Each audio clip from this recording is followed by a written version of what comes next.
नमस्कार दोस्तों, welcome back to our channel. आज मैं आप सभी के लिए कुछ ईडियम्स एंड फ्रेजेस लेकर आई हूँ जो एग्ज़ाम पर्पस से बहुत इंपॉर्टेंट होती हैं स्टूडेंट्स के लिए। जो हम लोग एग्ज़ाम देते हैं, कॉम्पिटिटिव एग्ज़ाम या 10-12 जो भी इंग्लिश का हम एग्ज़ाम देते हैं, तो सभी में ऑलमोस्ट ईडियम्स एंड फ्रेजेस आते ही हैं। ईडियम मीन्स आपका क्या होता है, मुहावरे, और फ्रेजेस मीन्स वाक्यांश। तो चलिए देखते हैं उनका मीनिंग और साथ में एक एग्जाम्पल भी। फर्स्ट है बर्निंग क्वेश्चन, वर्तमान महत्व की बात। मीन्स जो अभी बहुत इंपॉर्टेंट कोई टॉपिक चल रहा है, जो बहुत मेन मुद्दा है, इसे बोलते हैं burning question. Like to root out corruption in India is a burning question of the day. मतलब करप्शन मीन्स भ्रष्टाचार को उखाड़ फेंकना बिल्कुल एकदम रूट से। तो ये इस समय आज इंडिया का सबसे महत्वपूर्ण एक मुद्दा बना हुआ है। अ बॉसम फ्रेंड, पक्का मित्र। He is my bosom friend, मतलब वो मेरा पक्का मित्र है। अ हेयर ब्रेथ एस्केप, बाल बाल। A hair breadth escape means बाल बाल बचना। Yesterday I had a hair breadth escape, मतलब कल मैं बाल बाल बचा। अ लाफिंग स्टॉक मीन्स जिस पर सब हंसे। Mohan is the laughing stock of my class, कि मोहन एक ऐसा लड़का स्टूडेंट है जो जिसके ऊपर सभी हंसते हैं। ऑल इन ऑल यानी कि सर्वे सर्वा। I am all in all my class, मतलब मैं ही अपनी क्लास का सर्वे सर्वा हूँ। अ रेनी डे, भावी आवश्यकता के लिए। अ रेनी डे, आपने वो चींटी और उसकी एक वो ग्रास होपर होता है, उसकी स्टोरी सुनी है? जब बारिश आ रही होती है तो मतलब पहले से ही, बारिश आने से पहले ही चींटी तो अपने लिए खाने की व्यवस्था कर लेती है, लेकिन ग्रास होपर ऐसा नहीं करता है। तो उससे मोरल ऑफ द स्टोरी क्या था? रेनी डे मीन्स मतलब मुसीबत के, भावी आवश्यकता, जब भावी समय, भविष्य के बारे में सोचते हुए आज के लिए अपना प्रबंध कर लेना। तो अ रेनी डे मीन्स भावी आवश्यकता के लिए। We should save something against in a rainy day, मतलब जब कोई भविष्य में कोई आवश्यकता होगी तो उसके लिए हम क्या कर रहे हैं, कुछ सेव करके रखें। अ रेड लेटर डे, मतलब महत्वपूर्ण दिवस। The 50th of August is a red letter day in the history of India. 15 अगस्त सबको पता है, 15 August red letter day in the history of India, मतलब महत्वपूर्ण दिवस है।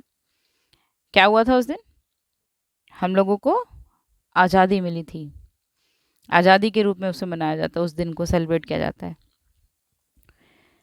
At daggers drawn, at daggers drawn, daggers बोलते हैं इसको, डेगर्स जानी दुश्मन। मतलब the two friends are now at daggers drawn, मतलब जानी दुश्मन बन गए हैं। जो कभी दो फ्रेंड हुआ करते थे आज वो जानी दुश्मन है। At one's wits end, E N D end मतलब समाप्त होना। तो यहाँ क्या है, हैरान होना। At one's wits end means हैरान होना।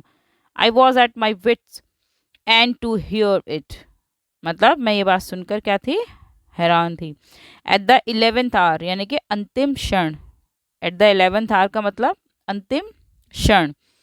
आई saved him at the 11th hour, कि मैंने उसे अंतिम क्षणों में उसको बचा लिया था। बैग एंड बैगेज, सब सामान सहित, सब सामान सहित, बैग एंड बैगेज।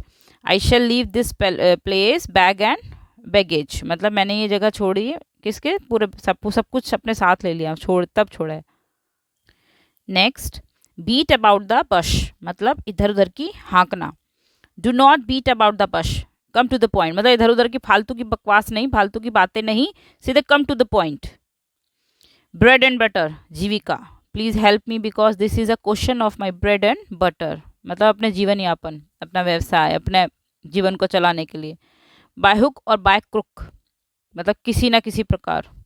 कई बार सुना भी होगा आपको कि मैं तो ये काम करके रहूँगा, by hook or by crook.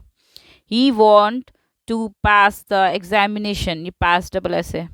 He want pass the examination by hook or by crook, मतलब वो अपना एग्जाम पास करना चाहता है, चाहे किसी भी तरह से, ईमानदारी से या बेईमानी से। इसका मतलब यही है कि किसी भी तरह कोई भी चीज़ अपना सकता है वो उसको पास करने के लिए। बाय लेप्स एंड बाउंड्स, शीघ्रता से, by leaps and bounds. He is making progress by leaps and bounds. Castle in the air, मतलब हवाई किले। Do not build castle in the air, do not build castle in the air, otherwise you will be frustrated. मतलब हवाई किले, मतलब क्या, इसका क्या मतलब है कि हवा में महल मत बनाओ, मतलब जिनका कोई अस्तित्व नहीं है, ऐसी बातें मत करो जिनका कोई लॉजिक नहीं है, जो आप चीज़ें नहीं कर पा रहे, कर सकते, तो ऐसी कोई ख्वाब मत बुनो, वरना फिर क्या होगा, you will be frustrated. Cats and dogs, मूसलाधार। It is raining cats and dogs today, very important, कई बार सुना भी होगा आपने, बहुत लोग यूज़ करते हैं इसको। क्रोकोडाइल टीयर्स, झूठे आंसू। क्रोकोडाइल टीयर, ये तो हम बोलते हैं ना, क्या घड़ियाली आंसू रो रहा है, झूठे आंसू। क्रोकोडाइल टीयर का मतलब झूठे आंसू। एग्जाम्पल क्या है इसका, do not shed crocodile tears, they will not move my heart. Deal in, व्यापार करना। This firm deals in stationery. For good, सदा के लिए। He left this place for good, मतलब उसने जगह छोड़ दी हमेशा के लिए। फ्रॉम हैंड टू माउथ, नित्य कमाना नित्य खाना। फ्रॉम हैंड टू माउथ, रोज कमाओ रोज खाओ, कोई सेविंग नहीं, कोई कुछ नहीं, मतलब कोई कुछ नहीं करना भविष्य के लिए। Most of the Indians live from hand to mouth. Hard and fast means कठोर व स्थाई। The rules of grammar are not hard and fast, जो ग्रामर के रूल होते हैं कोई ज़्यादा हार्ड फास्ट नहीं, मतलब स्थाई नहीं है, चेंजेस हो सकते हैं। इन ब्लैक एंड वाइट, लिखित में। Give me your demand in black and white means लिखित में दो। Give me your demand in black and white. In a nutshell, संक्षेप में। इन अ नटशेल मीन्स संक्षेप में। Tell me this story in a nutshell, मतलब मुझे ये स्टोरी शॉर्ट में बताओ फटाफट से। आज ओनली हम 30 तक करेंगे, फिर नेक्स्ट क्लास में हम आगे को कंटिन्यू करेंगे।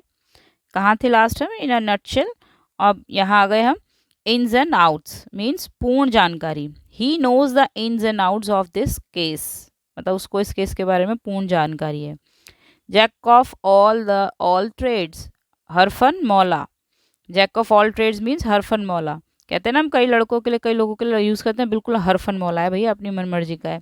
ही is a jack of all trades but master of none.